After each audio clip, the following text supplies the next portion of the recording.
Dara naman po dahil magbisaya na po dahil ginaraan naman ni siya ang priya mo tong gituhog naman gipatay-patay naman gipalaga na abot among kormo tong among gitabangan mo tong giwasing-wasing na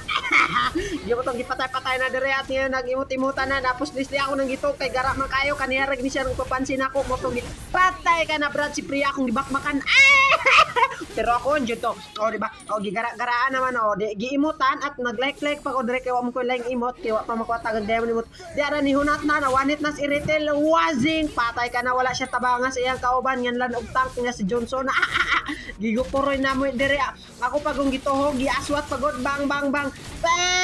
patay ka na brad di anak ko dire mula napatanan na ako dire si Johnson kay gituhog man ako si Laila perting sakita motong nakiis pang Laila gitayin to sen pa may galing ni Dolang kauban ay kalaban motong namatay na ako motong si Priya akong giaswat dire kay among gipatay giaswat bang wasing na naslislig gisulod na unta pero ayaw nalaman kay mamatay ta dire nakitan ko sa kalaban hunat bukurin ko ninyo gigupod ko dire agay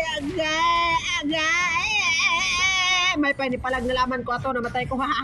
namatay may pwede palag nalaman ko ato kay mamatay naman dahil ako dire nagtapi ko kay malibang ko no ko gibanggaan ko gibanggaan nalibang unta ako sa damuhan pero nakapatay nalaman ko kay wala ko nang ilabot gipatay mo ko nila nalibang nawa nalaman ko ka magkalibang putik tong kalaban to nangyari naman to si Elias Rabani dire nagtapi ko kay malibang na puko kay kalibangon na puko no kayo ni kinsay mo agi dire akong patayon kay na human kalibang si Jilong gianabot na po dire pasang ka grabe yawan sa akong Jilong bay goodbye like muna tayo dire mga brad thank you